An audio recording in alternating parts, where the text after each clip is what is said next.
I want to talk about reactivity a little bit today and what you saw in that reel. First, for most dogs, it's not as simple as just showing them some food and like getting them to walk past triggers.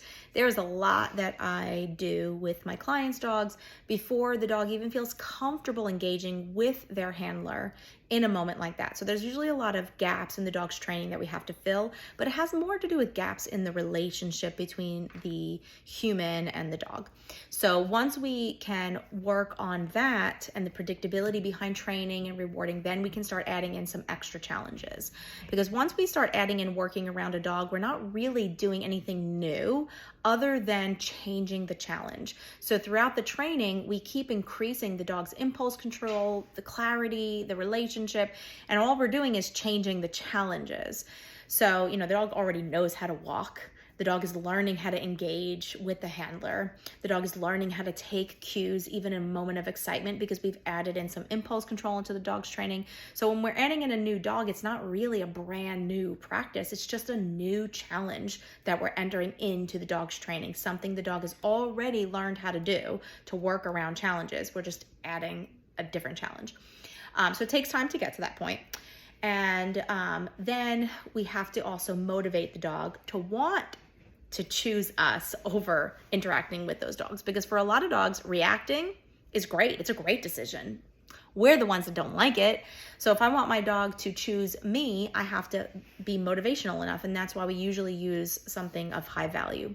And I know there are a lot of dogs who won't take food in that moment. That's why we fill in those gaps first. I've worked with so many dogs where the owners tell me the same things. They either don't take food outdoors ever, or they just don't take it in that moment.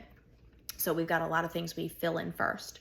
We got to help the dog get used to engaging with the owner in a chaotic moment.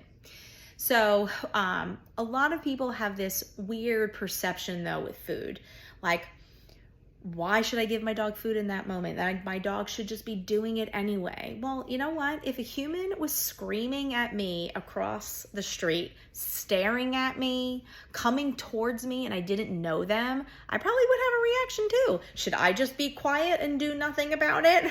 No, I probably would either be one of two dogs, right? I would either get really nervous or I would lash back. I would either yell back at that person or yell at them for staring at me. Like, what are you looking at? We're all going to have some kind of reaction. So if we can't even control those impulses, why should we expect our dogs to?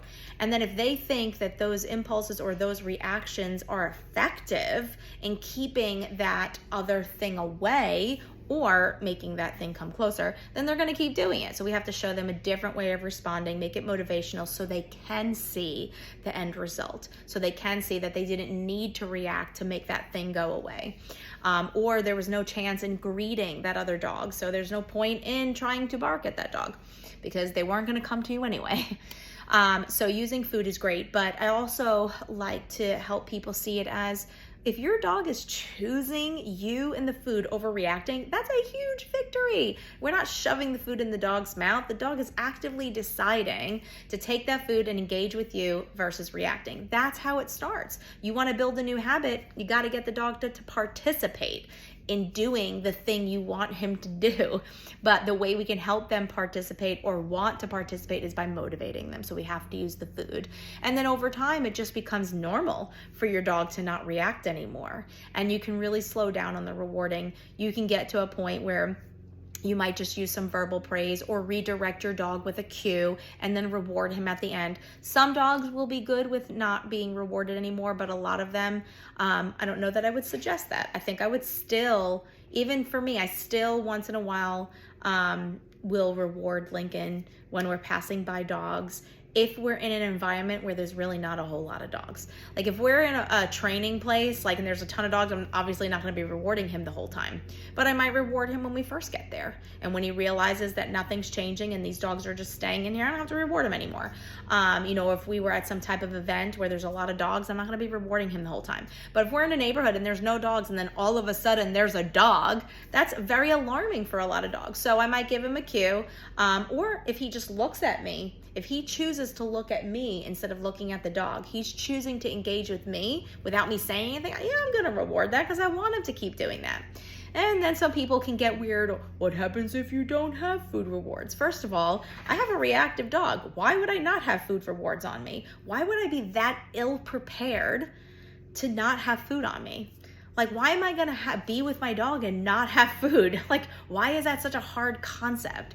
It is okay to bring food with you on walks. It is not that much of an inconvenience. I bring my tree pouch with me all the time. I have my dogs. I never want to miss learning opportunities. So no, that's never going to happen where I'm not going to have food. But here's the thing. On the rare occasion that maybe you don't, you have built up so much predictability with your dog that your dog will listen to your cue because he's hopeful he might get rewarded. And if he doesn't, he's not going to be like, well, I'm never listening ever again. Because then the next few times that you do pass dogs, you are going to reward. So nothing would happen if you didn't have food. You could probably still redirect your dog verbally. But for me, I have a Doberman. It's very normal for them to be alert with their surroundings. So I'm going to always make sure that I motivate him to make good decisions. Because I can't even say to make good decisions. You know why? Because he thinks those decisions that he did before I intervened were good. So I guess I should say I want to motivate him to make the decisions I deem acceptable. So, and that's really what it comes down to. He doesn't know right from wrong. He's not knowing I should not bark because it's not right. He's just like, barking makes me feel good, but taking food from my mom also makes me feel better. So I'm going to choose this. But if I don't have that activity to offer, that alternate behavior to offer, well, what are his choices then? So you can't expect a dog to analyze a situation or, look at it from like a moral standpoint. You have to find ways to motivate them, to keep them engaged, to encourage them to do what you think is right. Because after all, we are the ones that don't like the reactive behavior.